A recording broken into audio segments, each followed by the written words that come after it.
Olá pessoal, tudo bem? Começa agora mais um X da Questão ao vivo pela TV Câmara São José do Rio Preto. E você pode participar com a gente enviando a sua mensagem para o nosso WhatsApp, o número está aí na tela, é o 99163-7905. Temos também o telefone aqui da redação da TV Câmara, 3214-7766, e o nosso e-mail, que é o gama@riopreto.sp.leg.br. E estamos ao vivo também pelas nossas redes sociais. Estamos lá no Facebook, que é Câmara Municipal de São José do Rio Preto, e também no YouTube, TV Câmara São José do Rio Preto, onde além de acompanhar em tempo real o nosso programa, você pode deixar seu comentário, sua pergunta, aproveita, curta, compartilhe nossas páginas, que é muito importante para a gente. Bom, e olha só, gente, no programa de hoje eu recebo o veterinário Fábio Franco, ele que é especialista no tratamento e cuidados de animais silvestres e exóticos, o que é uma crescente tendência aí entre os apaixonados por animais. E entre esses animais estão cobras, iguanas, roedores, aves, entre outros. Mas o Dr. Fábio veio aqui falar com a gente sobre os cuidados que devemos ter com esses animais e também a sua experiência no atendimento a espécies nativas e exóticas. O Fábio, que hoje tem uma clínica exclusiva para esses animais, mas ele tem passagens aí pelo Hospital Veterinário da Unirp e também pelo Bosque Municipal, o nosso zoológico, além de também ter colaborado com a Polícia Ambiental no atendimento de animais aí silvestres atropelados, feridos por queimadas em toda a região de Rio Preto.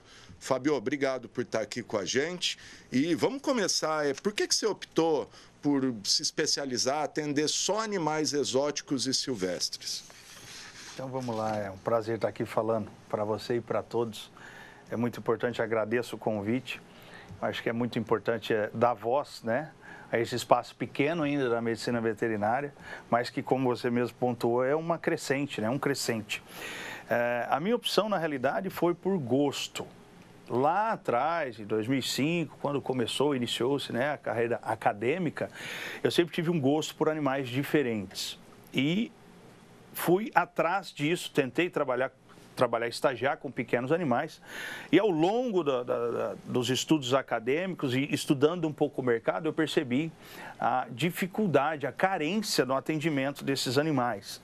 Se a gente pensar, por exemplo, mais de 6 mil espécies só de répteis no Brasil, vamos pegar essa proporção, demanda um estudo muito grande, né? E você miscigenar isso com os animais domésticos, eu acho que é uma coisa que o cérebro humano não é capaz de abranger. Então, a ideia foi tentar focar somente nesses animais, para dar uma melhor qualidade de vida para esses animais, melhorar o diagnóstico e, melhor ainda, ter um ponto de apoio, no caso, uma clínica, um hospital, que seja, mas no nosso caso uma clínica, que oferece serviços exclusivos para esses animais. Dado que também a maioria desses animais hoje atendidos são considerados presas e não predadores. Então, envolve várias partes comportamentais desses animais, até onde ele vai estar inserido num processo de reabilitação, de internação, com ruídos sonoros, com efeitos visuais, também olfativos desses animais. Então, isso começou lá atrás e foi se concretizando ao longo dos anos, principalmente por essa carência de mercado, que até hoje ainda é muito carente de profissionais realmente habilitados para trabalhar com esses animais. E eu queria que você explicasse, até para quem está acompanhando a gente, entender a diferença do animal exótico ou o nativo, o selvagem, vamos dizer assim. É uma dúvida muito recorrente, né? Então, para ficar bem simples, de todo mundo entender e a gente fixar isso na memória, o animal exótico é aquele não pertencente à fauna em questão. Então, no caso do Brasil, o animal exótico é aquele que não pertence à fauna brasileira. Vamos dar um exemplo, uma calopsita, né? Uma ave calopsita é um animal exótico, um animal australiano. Então, aqui ele é considerado um animal exótico. Um coelho, um porquinho da Índia, um hamster, são animais não pertencentes à nossa fauna.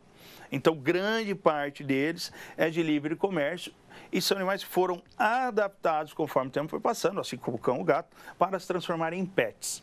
Já os animais silvestres ou selvagens são aqueles animais inseridos na fauna brasileira e ou migratórios. Então a gente tem, inclusive faz muito tempo que eu não vejo se ainda tem as andorinhas ali na praça, né? Sumiram, né? Sumiram. Né? Isso tem a ver muito com o crescimento urbano, né? Luminosidade, envolve muita coisa. Mas esses animais são da América do Norte, passam um período na América do Sul, América Central, América do Sul, então são considerados animais selvagens, porque eles migram para cá. Então, vamos pegar um tamanduá-bandeira, vamos pegar um papagaio, uma capivara que nós temos aqui na represa, são considerados animais pertencentes à fauna, então silvestres ou exóticos, que daí a criação e a manutenção em cativeiro já exige um pouco mais da legislação. E você cuida de todos esses animais que você citou aí, tanto os exóticos quanto silvestres, de pequeno, médio, grande porte, qualquer um. Exatamente. A gente brinca, o pessoal fala, você cuida do quê? Eu falo, tudo que é não usual, vamos dizer assim, né? Cachorro e gato, boi e cavalo, não. Agora, o restante disso, isso vai desde um rinoceronte mantido em cativeiro e um zoo, até um hamsterzinho criado num apartamento. Legal.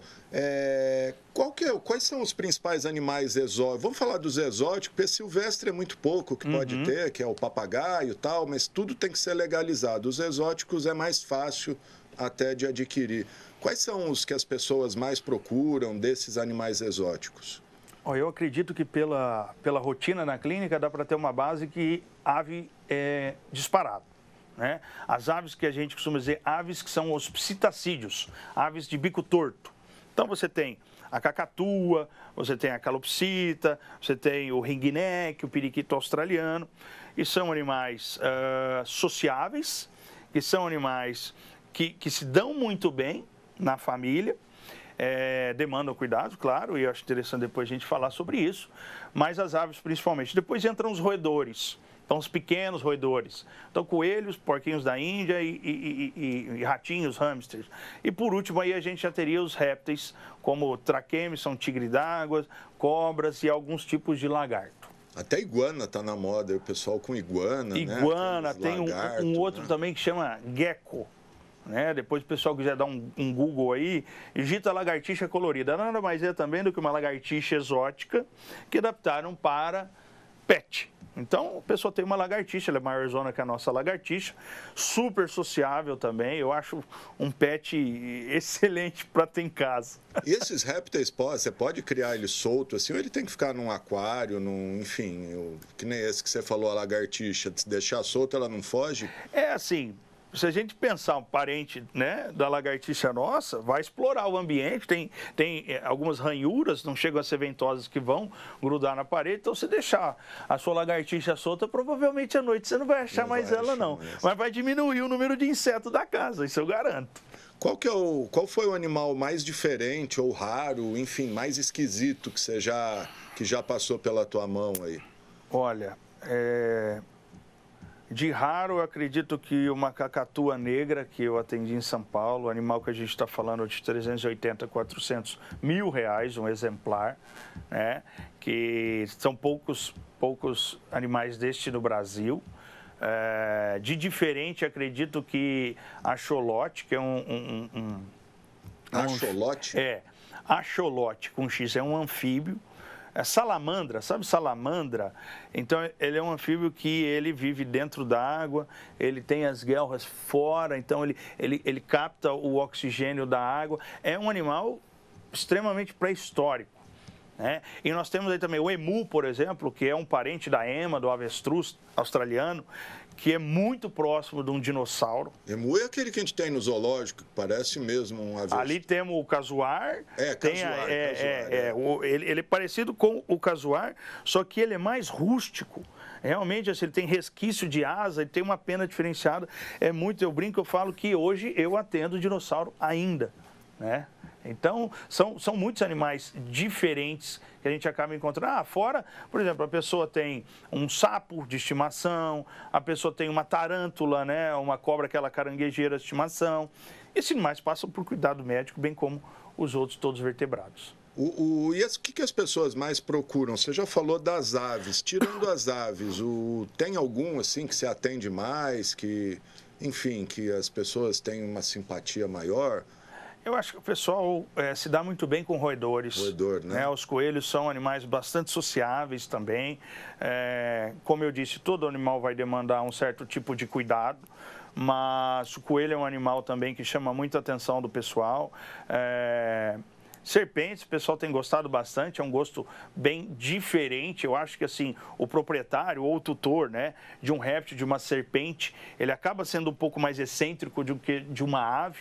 Então eu falo que são gostos que também estão relacionados ao tempo que essa pessoa tem para lidar com esses animais. Acho que até o perfil da pessoa também. Você pega um metaleiro, não vai ter um coelhinho exatamente, ali. Exatamente. Apesar que tem muito metaleiro que chega lá, que você fala, esse é do rock e é meu bebê. E chega, eu falo que o amor a gente não consegue enxergar. Ele tá só intrínseco ali entre o dono e o animal.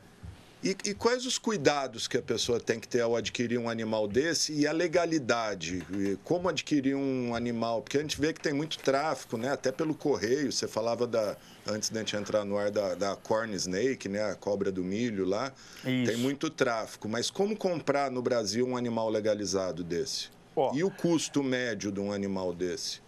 Aí nós estamos falando de uma série de espécies animais que nós podemos entrar, né, para falar de custos. Mas vamos assim. Primeira coisa, rede social, claro, e a internet está na nossa vida já há mais de década. Então a gente tem que ficar muito ligado, muito antenado nos anúncios que acontecem, porque mesmo tendo legislação proibida anunciar animais vivos, os golpistas conseguem burlar isso, claro, por isso são golpistas, e oferecer animais. Então a primeira coisa, é um animal legalizado, é um animal que eu vou te garantir uma nota fiscal, uma anilha. A primeira coisa é preço. É igual uma televisão, né? Se a televisão custa R$10.000, é o preço de tabela do país. Se acha uma por R$2.000, alguma coisa nova, uma loja oferecendo, alguma coisa de errado tem. Os animais é a mesma coisa. Então, a média de um papagaio, o papagaio verdadeiro, que é, né, um papagaio boiadeiro, que o pessoal conhece, está na faixa de R$2.800 a R$3.500, um papagaio legalizado, nascido em cativeiro, com anilha, com nota fiscal, com registro no IBAMA, né? Então o animal vai ter todo esse trâmite de transferência, como uma documentação, assim como se faz com um carro. E aí vem uma pessoa oferecendo um animal que tem uma anilha por R$500, certo? Eu comprei, não gostei. Primeira coisa é que ela não pode comercializar esse animal. Então quem pode comercializar são só os criadores né? Mesmo. Então fica muito esperto com a rede social e buscar referência. Então, hoje a rede social, ela é vilã, mas ela também joga ao seu lado, né? Quando eu falo rede social, mas é a internet no contexto geral. Você buscar referência, como comprar um papagaio legalizado, como comprar uma maritaca legalizada, né? Como comprar uma capivara legalizada, porque essas situações vão te trazer os criatórios legalizados para que você possa adquirir e depois não sofrer sanções, porque a gente não pode alegar hoje ignorância. Comprei achando que era, porque a informação está aberta para todos. Vou aproveitar que você citou a capivara. Tem alguém que tem capivara de estimação em casa, na chácara, no rancho, sei lá. Dá para ter uma capivara numa casa com um quintal bacana ali? Eu falo que todo animal é domesticado, mas nem todo animal fica doméstico. A pessoa pode ter um tigre, não aqui no Brasil. Então, às vezes, a gente vê filme americano, as pessoas têm lá, né, tigre, outros animais em casa. Ele está domesticado, mas não quer dizer que ele seja doméstico. Então, tendo os cuidados, os espaços necessários, é possível ter. Qual é o grande problema? Aonde eu vou encontrar um criadouro legalizado, um criatório legalizado, para me fornecer esse animal? Então, o que a gente vê muito hoje, às vezes em sítio, em fazenda, são animais que às vezes se aproximam dali, estão órfãos, vivem ali, mas não vivem cativo. Né? Então, aí não tem problema. Então, a pessoa às vezes tem lá uma criação, joga um milho e vem um tucano, vem uma arara, um exemplo. Esse animal convive naquele ambiente, ele não tem um dono, ele não está preso, ele não está privado da liberdade. Então, isso na realidade é uma aproximação. Mas hoje, se a pessoa quiser ir encontrar esse animal e tiver condições física, eu falo espaço físico, tempo de investimento e cuidados médicos, ela pode ter. o animal que ela encontrar. Legal. Aliás, quem tiver dúvida, até a Polícia Ambiental teve aqui, o Coronel Dalek teve aqui recentemente, falou quem tiver alguma dúvida, olha, procurou um animal, é legalizado, mas está em dúvida, pode entrar em contato com a Polícia Ambiental de Rio Preto, que eles esclarecem, eles vão checar se esse animal está ok ou não. Falando nisso, você, cuida de todos os animais, recebe muito papagaio lá, por exemplo. Às vezes esse animal não está legalizado. Como você lida com isso? Então, aí entra um fator muito importante, que é, pelo nosso juramento, nós precisamos salvar vidas. Então, a gente não quer saber, não é que não quer saber, mas a origem da vida não importa para a gente. O que importa é salvar vida. Quase a mesma situação de um médico que chega um assaltante, né? um bandido alvejado, o médico é obrigado a salvar aquela vida, para depois os órgãos competentes cuidarem. No nosso caso, principalmente as aves, que é o que mais ocorre, quando esse animal ele é capturado, ele é comprado de maneira ilegal, quando esse animal é encontrado e é feito os cuidados em casa, esse animal sofre uma coisa chamada imprint, que é a associação dele com o ser que está dando os primeiros cuidados para ele. Então, um animal muito jovem, quando retirado, vamos dizer assim, da natureza e cuidado em casa, esse animal vai crescer e vai ter um imprint de quê? Ele se considera muito mais um ser humano do que um papagaio. E existem estudos, até minha pós-graduação, com comportamento e bem-estar. Você pega um animal desse, reintroduzir, tá, sem condição nenhuma. Primeiro, ele pode albergar alguma doença, uma doença, eu falo doméstica, e você introduzir essa doença no meio ambiental e dizimar uma espécie toda. Segundo, esse animal não vai saber se alimentar na natureza. Então, esse animal, dependente, né? Ele é dependente. Ou ele vai se aproximar de alguma residência de algum outro lugar. Vai ser presa fácil para animais domésticos, por exemplo, gato, ou vai ser apreendido e preso por outra pessoa, né? Então, esse animal, depois que ele já sofreu esse imprint, a gente esclarece. A dúvida maior das pessoas é, tem um papagaio há 5 anos, há 10 anos, há 30 anos. Fábio, ele é o amor da vida, ele é nossa vida, posso legalizar? Não, não pode.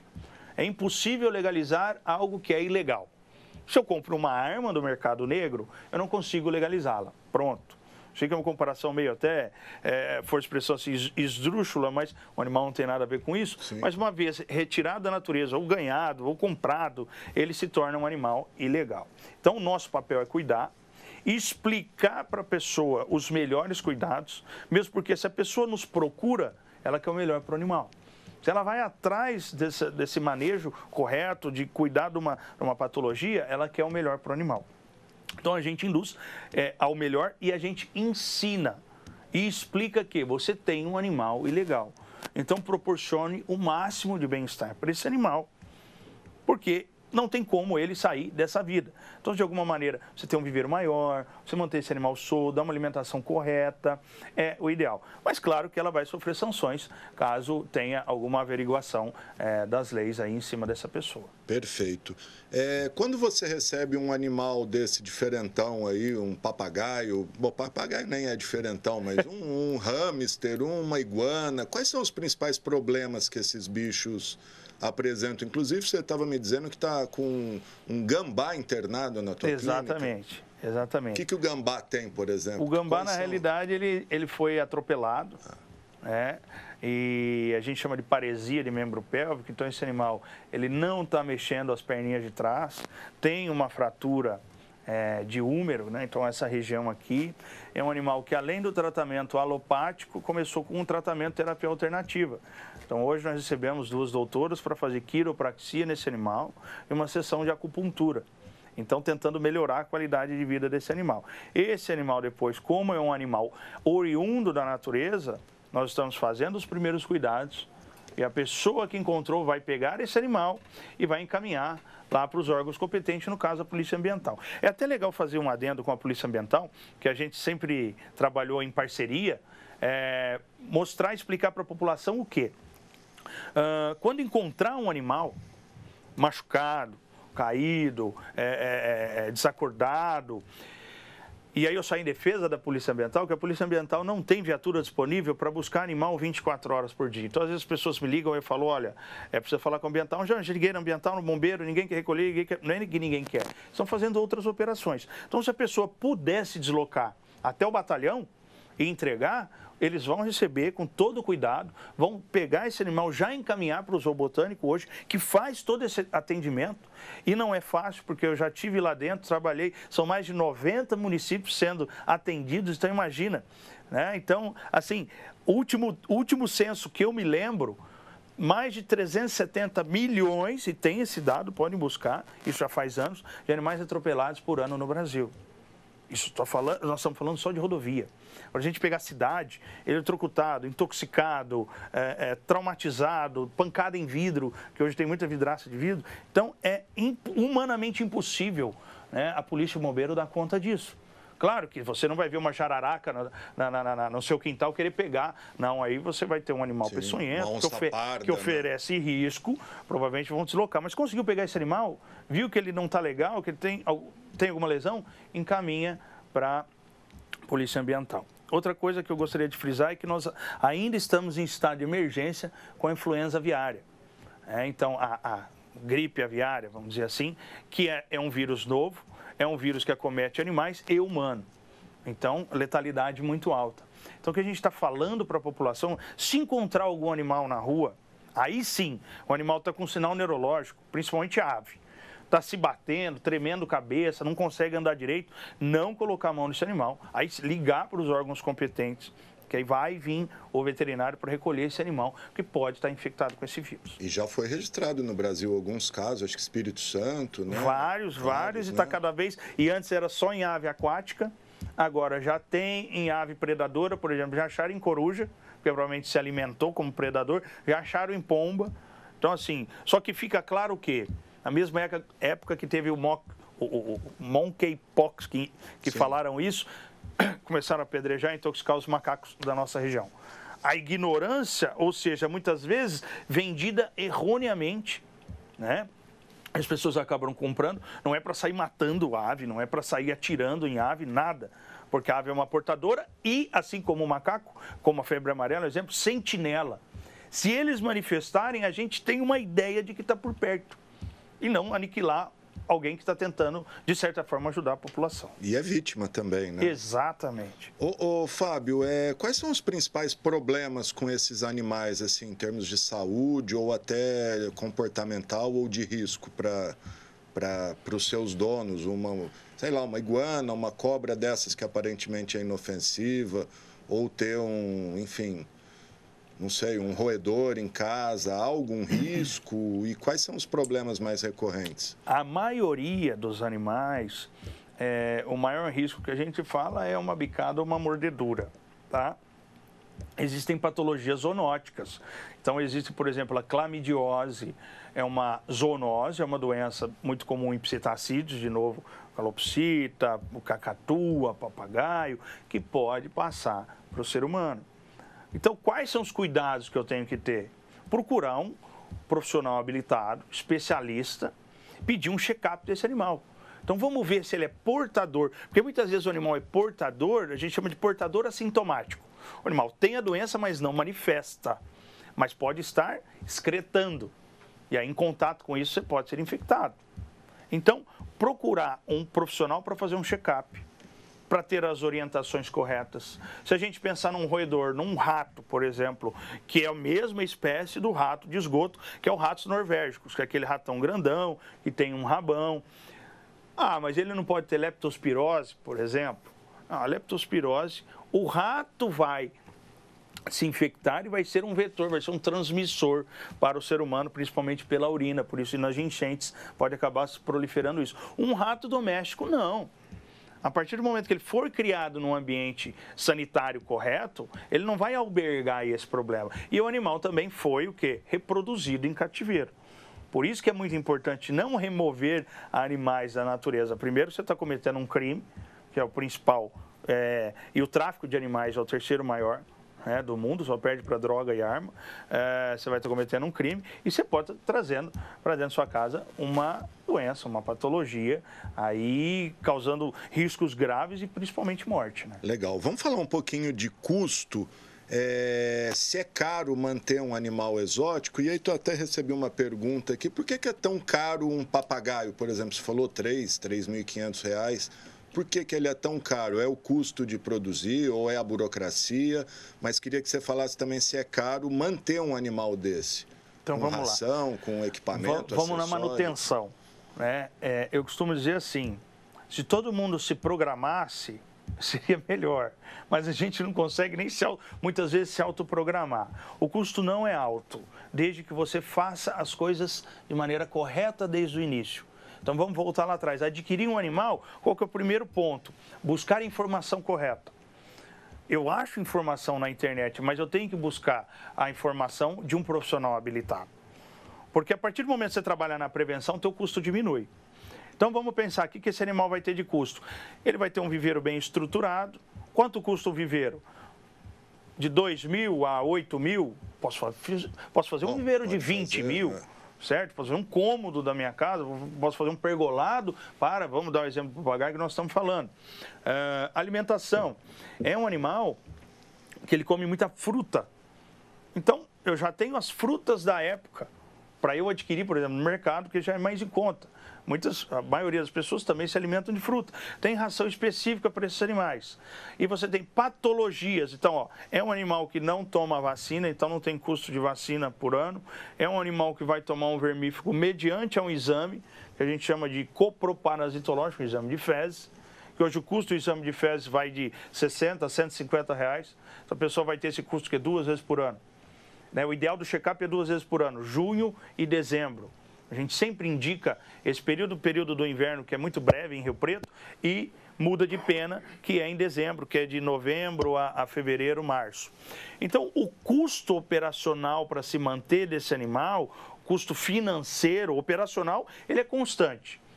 Porque é um animal que tem ciência, é um animal de hábito gregário, é um animal sociável e é um animal que sofre com problemas mentais muito próximos do ser humano. Esse animal sofre de tédio, de ociosidade, esse animal sofre de depressão, de automutilação. Né? Então, assim, não adianta eu querer adquirir um papagaio, uma cacatua, que tem cacatuas, são belas, as cores marara, e manter sem ser sociável com esse animal. Mas não foi feito para ser criado sozinho. Eu posso ter um gato, apesar de não ser a minha área, mas posso ter um roedor, posso ter um hamster sozinho, principalmente se for um macho, que ele é territorialista. E aí já é o oposto, põe 2 machos, território desse tamanho, numa gaiola. Aí dá briga. Briga às vezes a pessoa não vê um matar o outro durante a noite. Então, pontuar tudo isso. Então, qual é o tempo que eu tenho para lidar com esse animal? Quanto vive um animal desse? Por exemplo, o papagaio vive 80 anos. Então, o tempo que eu brinco com todo mundo, chega lá e falo, pode pôr no testamento. Porque não vai viver mais 80. Né? Então, eu tenho condição financeira de arcar com esse animal, que ele pode sofrer um acidente e custar R$10.000 uma cirurgia? Ou eu estou preparado só para o hoje? Então, não tenha.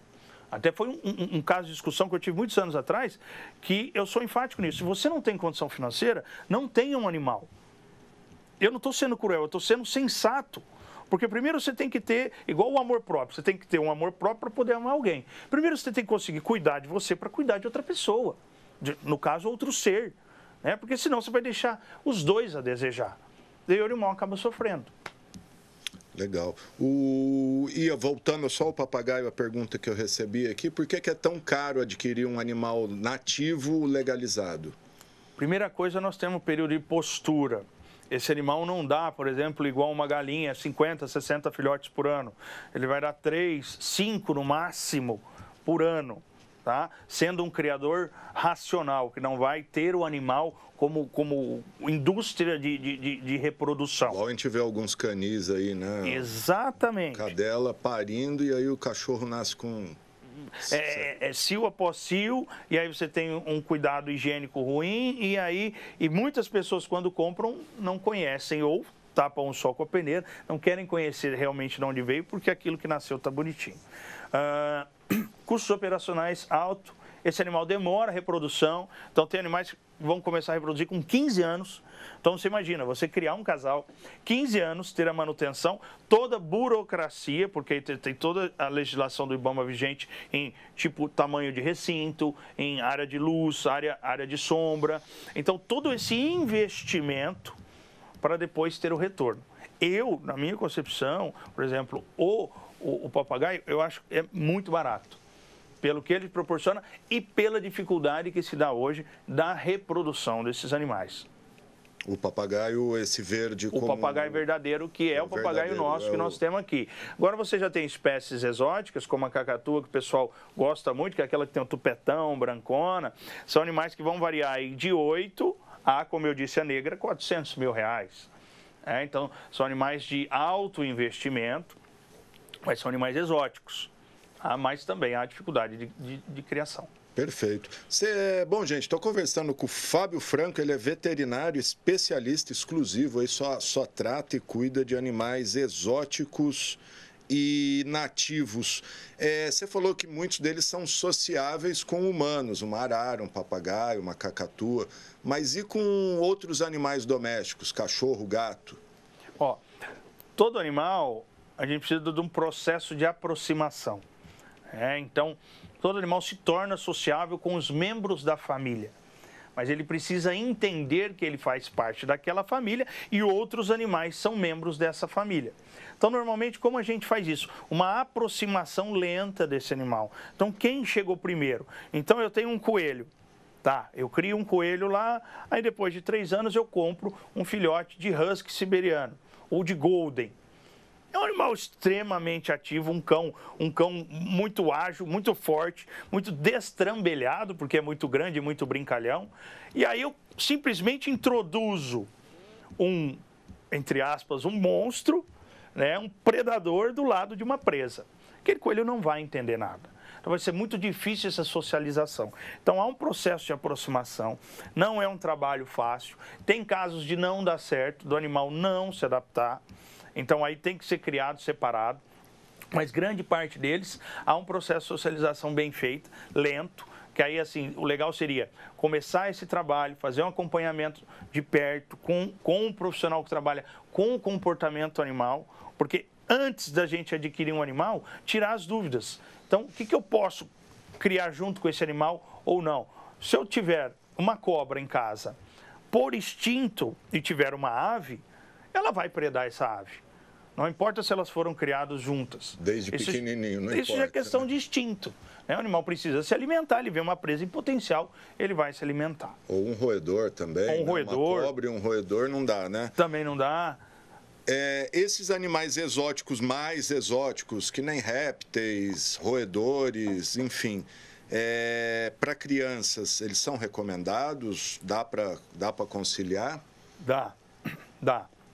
O que a gente tem que entender na hora de adquirir um animal é compreender um pouco, se eu estou numa loja procurando, tentar entender a personalidade de cada animal. Então, se eu quero ter um animal para uma criança, o que eu indico primeiramente é que a criança já tenha uma noção do que é um animal. Uma criança de 2 anos ainda não tem, ela tem a noção do que é aquele animal, mas ela não tem a noção da força, ela não tem a noção da forma de carinho. Então, muitas vezes, ela vai usar, sem perceber, no intuito de demonstrar carinho, apertar mais esse animal. E aí, a resposta do animal frente a um perigo, frente a uma agressão, é devolver essa agressão. Então, primeira coisa, não, mas eu vou ter meu filho pequeno, sob supervisão de adulto, sempre. E buscar um animal de hábito mais pacífico. Então, vamos pensar em hamster. Os ratinhos lá, tem 10 ratinhos lá, num horário, então, eu tenho um brigando com o outro, um correndo atrás do outro. Eu tenho um na rodinha, incessantemente. Aí eu tenho um que só está comendo. Aí tem um que está de boa lá no cantinho, dormindo, tirando a soneca dele. Vamos ver, será que a personalidade daquele animal é mais pacífica? Porque assim como nós, cada um cada um demonstra uma personalidade. Então, buscar um animal mais tranquilo para crianças. Não, mas eu quero um animal mais alerta, mais ligeiro. Buscar um animal que está fazendo mais exercícios, explorando mais o ambiente também. E algum deles representa algum perigo, vamos dizer assim, para os seus donos ou até para a criança? Claro, uma aranha, uma cobra venenosa, sim. Mas desses animais que você mais vê aí, acho que não, né? Tranquilo, né? Riscos são riscos de mordedura. É a mordida mesmo, uma mordedura. falou, né? Se a gente pensar em um animal maior, uma arara, por exemplo, ela é capaz de arrancar a ponta de um dedo de uma criança, sem dúvida nenhuma. Se a gente pegar um coelho, como são roedores de dente muito fortes, pode acabar transfixando pele e aí gerando um processo inflamatório e até infeccioso. Mas risco de vida, eu pensaria em animais que não são usuais, né? Animais que têm peçonha, então um escorpião, uma cobra que tem quelícera, uma aranha que tem quelícera, uma cobra que tem a peçonha, porque a maioria das cobras hoje comercializadas para serem pets são animais não peçonhentos, são animais constrictores. Mas também, se eu pego uma criança de 1 ano e meio e eu tenho uma piton de 2 metros, 3 metros, e ela, às vezes, sem supervisão, pode causar um acidente fatal, sem dúvida. Perfeito. E esses animais precisam de muito espaço, assim, de que estrutura? Você falou já que pode ter tal, mas, por exemplo, peixe, tem gente que põe um peixe num aquarinho minúsculo, ou o ratinho na gaiolinha o dia inteiro ali, ele se dá bem? Muitos dos transtornos psicológicos, digamos assim, alterações neurológicas que a gente percebe nesses animais, que a gente chama de comportamento estereotipado, estão relacionados ao manejo ambiental. Então, existem muitas gaiolas no mercado que são inaptas para se criar qualquer ser vivo. Tá? Mas as indústrias continuam fazendo porque há saída. Então, de novo, volta naquela da... Até para quem mora em apartamento, né? Não quer ter um negócio muito grande, aí tranca o bichinho num quadradinho. Porque é bonito, porque é colorido, porque tem um tubinho. Mas se a gente pensar num pequeno roedor, a campo, chega a rodar 2, 3 quilômetros numa noite. Pegar um campo de soja, até mais. E aí você pega um animal super alerta, do metabolismo super alto e condiciona ele num pequeno espaço. Claro que nós não estamos falando do roedor nascido na natureza e transposto para cativeiro. Ele já é nascido em cativeiro. Só que se você pegar as rodinhas desses pequenos roedores, você vai perceber, o pessoal que tem em casa vai perceber, ou o próprio Google vai mostrar, eles são de hábito noturno. A noite inteira a rodinha ali, o pessoal liga, fala, como é que eu faço? Pode pôr um lube nessa rodinha, que eu preciso dormir. Então, assim, quanto maior o espaço para o animal, melhor. Fábio, qual que é a metragem mínima? Melhor lugar, site do IBAMA, buscar a metragem mínima que eles têm para o animal em questão. Bom, aí está respondida a pergunta do apartamento também que eu recebi aqui. O risco de animais exóticos serem erroneamente introduzidos na natureza. Você me falava até de uma espécie de tipo tartaruga, não é tartaruga, mas que tem muito na represa.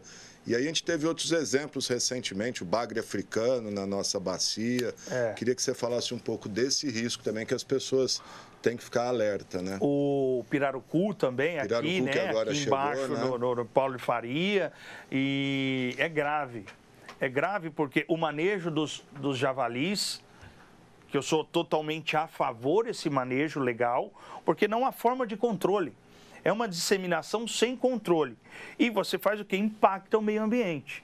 Então vamos pegar do pirarucu no Rio Grande. É um animal de uma reprodução grande, dá um monte de filhote, é um carnívoro nato e os animais que estão ali não estão adaptados com esse predador. Então não entendem que isso é um predador. Vai dizimar as espécies. Mas vamos pensar nos nossos animais aqui, principalmente dos quais eu atendo, e esse é o principal exemplo, seria a tigre d'água da cabeça vermelha. Um cágado, né, sul-californiano, muito popular como pet no Brasil, há muitos anos. É aquele que vendia em lojinha, que começa pequenininho, depois... que antigamente a venda era vendia irrestrita. Até na rua, camelô, né? Uns negocinhos pequenininhos, pode comprar que não cresce, é bonitinho, põe no aquário, dá a ração, vai crescendo, troca um aquário, vai crescendo, o animal chega a 35 centímetros, então grande. E a pessoa na ignorância, eu falo ignorância desprovida do conhecimento, estou com dó dele, tadinho, vou dar uma vida melhor para ele. Vou lá na represa que ele vai ter uma vida. Tá. Então eu coloco um animal, 2, 3 ao longo dos anos, que não tem um predador natural, que está imune, às vezes, muito mais às principais patologias, que vai se reproduzir e competir por alimento do animal que já está inserido naquele meio, muitas vezes dizimando a população natural.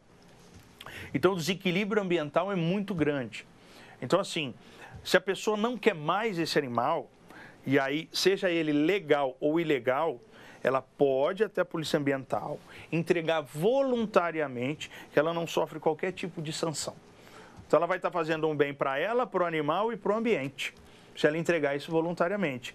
Corn snake, a cobra do milho, as cobrinhas que ela chega até 1,10 m, 1,20 m, são lindas, coloridas, mas também vão brigar pelo alimento, por exemplo, das jiboias, das corais que nós temos na região. E essa introdução incorreta, muitas vezes, pode ser um caminho sem volta. Perfeito. Vamos falar um pouco pontualmente aqui de algumas situações. Quero aproveitar esse gancho da corn snake. Por que ela é tão procurada? O que ela tem de tão fascinante que as pessoas, enfim, até contrabandeiam, exportam, vêm pelo correio? O que ela tem de tão interessante, essa corn snake? Na realidade, agora, acho que nas últimas 2 décadas aí, né? Uma década, ela acabou se popularizando como um pet. E ela não é peçonhenta, não? Não. É um animal pacífico, é um animal...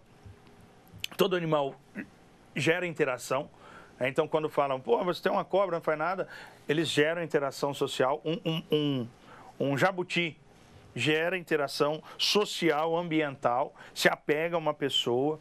Então, é mito dizer que réptil não tem essa sensibilidade, eles têm. Então, a corn snake é um animal de variações de cores tremendas, prolífera, então fácil reprodução. É um animal que foi chamando a atenção, principalmente dos mais jovens, dos adolescentes, a fase pré-adulta, de fácil aquisição também, pelo mercado ilegal. Então, hoje a pessoa consegue comprar, por mais que haja o combate ao tráfico, ainda há o tráfico, assim como droga e arma, 200, 300, 400 reais, e a pessoa acaba tendo, até por, como eu disse no início da nossa conversa, pela excentricidade de ter esse animal em casa. Se popularizou demais. E aí chega num ponto que a pessoa não quer mais, não vou levar, por exemplo, no órgão competente, posso sofrer alguma sanção, vou soltar. E desfaz o animal, como eu disse, causando esse impacto. Esses animais, principalmente os répteis, acho que roedor é basicamente ração, a alimentação, né? Mas um réptil, que eu dou? Qual é a alimentação? Eu preciso ter algum outro bicho para alimentar esses bichos?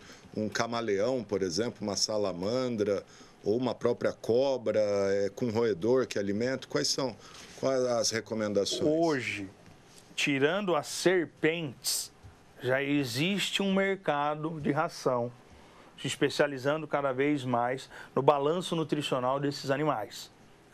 E aí você faz a complementação com a alimentação natural. As serpentes, não. Serpentes são carnívoras. Até ontem estava com um cliente na clínica. A mulher falou, mas não tem nenhuma que não precisa dar nada? Falei, ainda na evolução não fizeram nenhuma serpente vegana, né? Vegetariana. Então, alimentação, de preferência em vivo. Porque o animal tem focetas que ele capta o calor. Tem o odor e o calor, e aí é bem característico você ver o animal, a serpente colocando a língua para fora.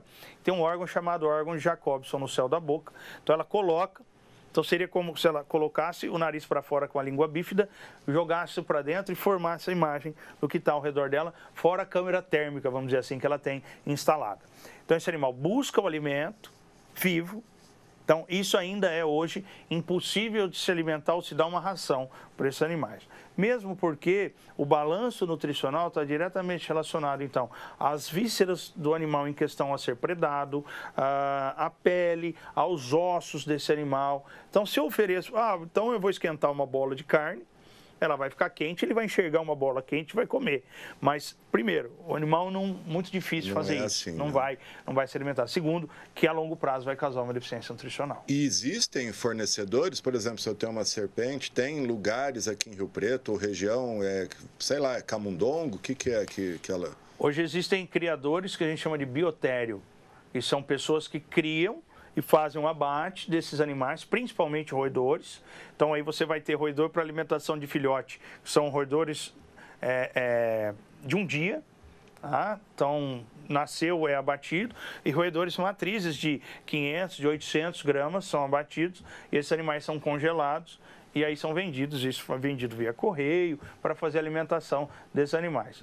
Descongela em banho-maria, e normalmente você induz o animal a comer essas presas. Ou alimentação com presa viva também, né, que seria o mais natural para o animal. Então, na aquisição do animal desse, a gente tem que pensar isso, né? Que eu vou estar adquirindo um animal, mas vou ter que ter a compra ou a criação de outro animal, porque é o processo natural de vida livre, né?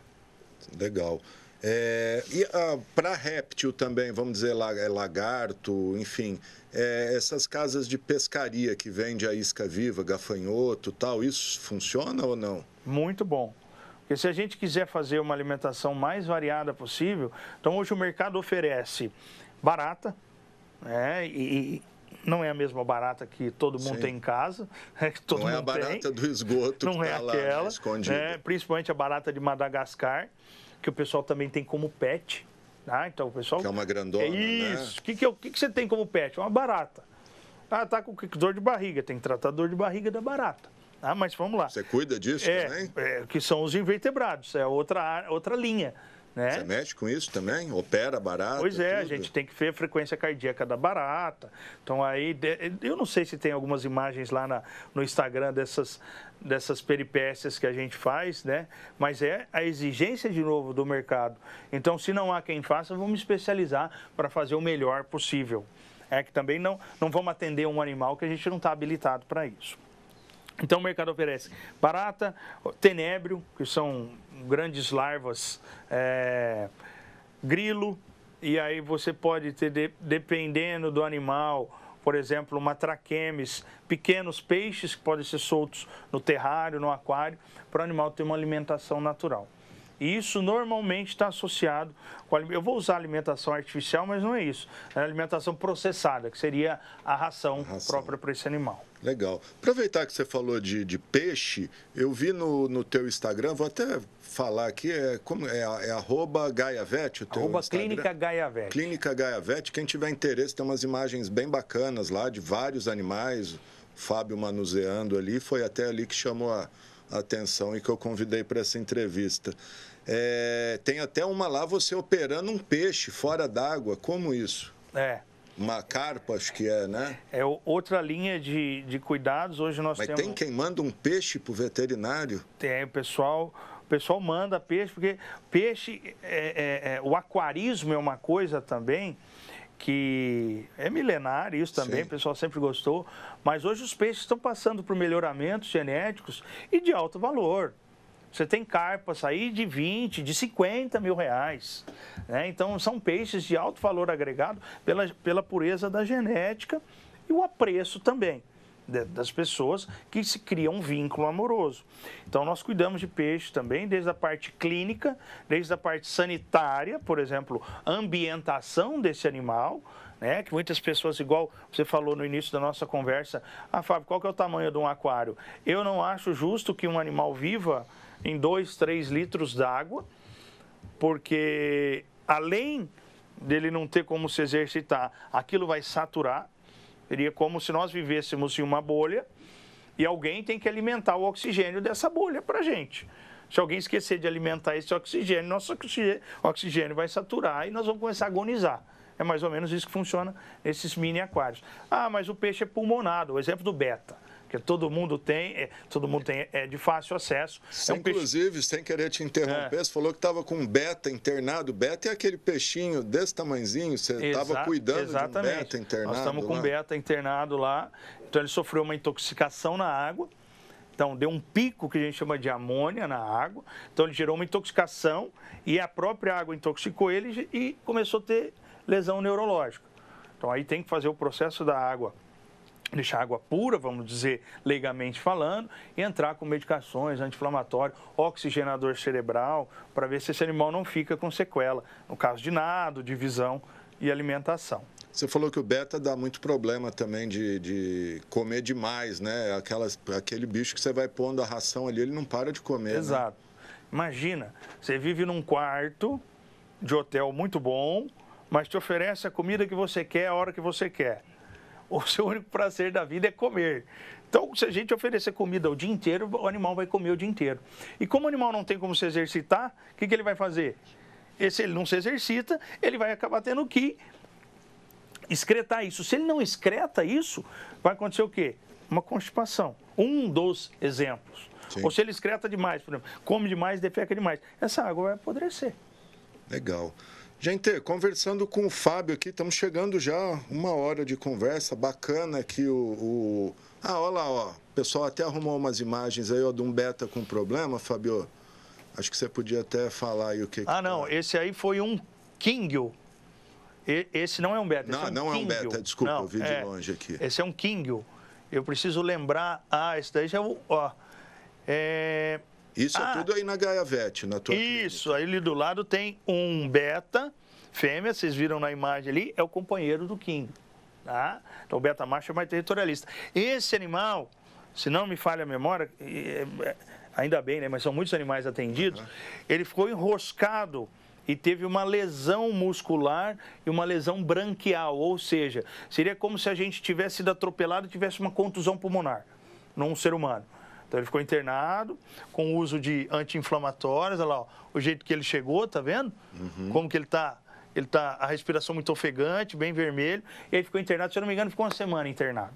Foi embora bem pra caramba com o seu companheiro pra casa. E eu queria que você falasse como que é o procedimento de operar um peixe, enfim, tratar um peixe fora d'água, ele não, enfim, como que funciona isso? É bem interessante, é uma pergunta bem recorrente, viu, Alexandre? Porque o pessoal tem... Inclusive, eu quero ver se eu gravo um vídeo, né, de uma anestesia para postar, porque é uma curiosidade. É bem interessante. Então, assim como você monta no centro cirúrgico um local para anestesia, para entubar um ser humano, no centro cirúrgico médico e veterinário, nós temos as adaptações para fazer a intubação dos peixes, porque o peixe tem respiração branquial. Então, eu tenho que passar o oxigênio pelas brânquias e esse movimento respiratório faz o animal ter oxigenação e manter as funções vitais. Quando a gente intuba esse animal, com uma bombinha, a gente induz a passagem de água com o anestésico e com o oxigênio, mantendo esse animal viável fora da água. Claro que nós temos um limite de tempo, nós temos que manter esse animal hidratado, porque ele vai ter ressecamento de mucosa ocular, de escamas, de mucosa de cauda. Então, esse ressecamento tem que ser trabalhado com a água. Então, a gente opera numa linha bem próxima, entre fora e dentro da água, da maneira mais estéril possível.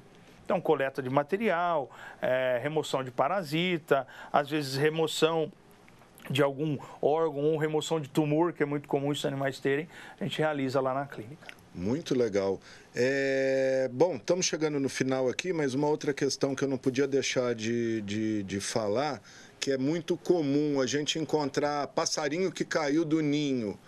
E você me falava que as pessoas normalmente adotam o procedimento errado, querem cuidar, pôr numa caixinha de sapato e alimentar, mas queria que você falasse disso. O que fazer? Eu sei que às vezes o ninho está ali ou está próximo e o passarinho caiu. O que fazer? Exatamente. É muito comum, é quase diário que nós recebemos ligações de pessoas que encontraram um filhote ou simplesmente que levam esse filhote até lá.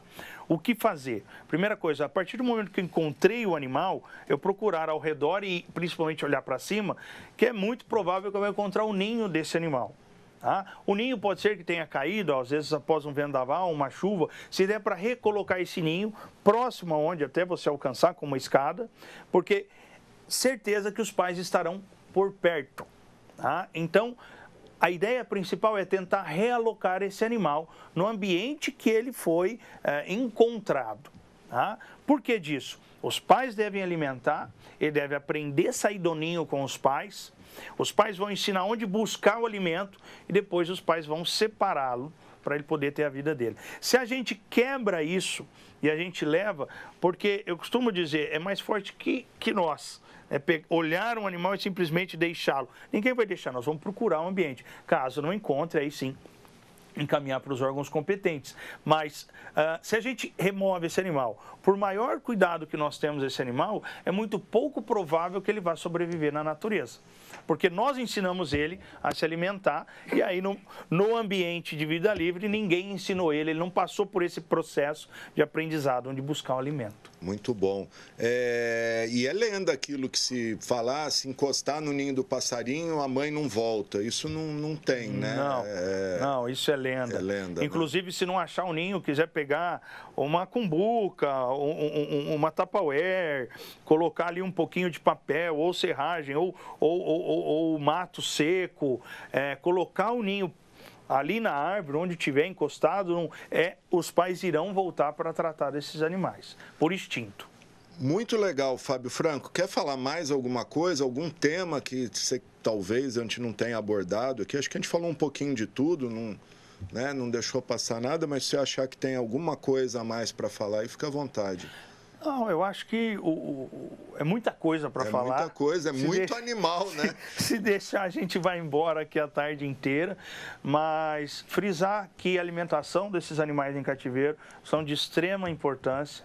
Se a gente pegar mais uma vez aí, os coelhinhos são fofinhos e aprendem a pedir comida, olha para você com aquela cara de dó e acaba dando um pedaço de pizza, um pedaço de sorvete, uma bolacha, assim como as aves também. Então, pensar muito bem o quê? Extremamente proibido, comidas condimentadas, comidas humanas. Fábio, o que se alimenta? Bom, o que ele vai encontrar na natureza? É uma resposta bem generalista, mas banal, mas que serve. O que um roedor encontraria na natureza? O que uma ave encontraria na natureza? Daquela espécie. Porque eu tenho ave que é carnívora, tem pessoas que criam coruja, um exemplo, que também vão se alimentar de roedores, de pequenas aves, de pintinhos. Tem animais que criam sabiá, que é insetívoro, então o animal precisa daquele grilo, precisa daquela larvinha. E tem pessoas que criam o papagaio, que é frugívoro, vai se alimentar de frutas. Então, buscar alimentação correta. Principal problema de aves que a gente pega, girassol para psitacídeos. É isso que eu ia te perguntar, até o que outro dia comentaram comigo, eu falei, mas não é possível, a semente de girassol pode dar para o papagaio? O maior vilão nutricional está para com quem comer carne, a gordura da carne para nós. Porém, se você comer essa gordura uma vez por semana, uns 2 pedaços para quem gosta de um churrasco, vai ser difícil, a não ser que ela tenha uma predisposição. Agora, você se alimentar café da manhã, almoço, jantar da gordura, é fato que uma hora vai ter problema. Então, esse comparativo que eu falo, uma das sementes mais oleaginosas oferecida para os animais hoje, para os psitacídeos, é o girassol. Faz mal? Ele só come isso. É um pote à vontade. Cumulativamente, esse animal vai desenvolver uma hepatopatia, isso vai se depositar no fígado, automaticamente uma cirrose alimentar, muito parecida com uma cirrose por alcoolismo, por exemplo, e se torna um quadro irreversível. E o óbito é silencioso. O animal está bem, acorda no fundo da gaiola, a pessoa acha que não está legal, morre.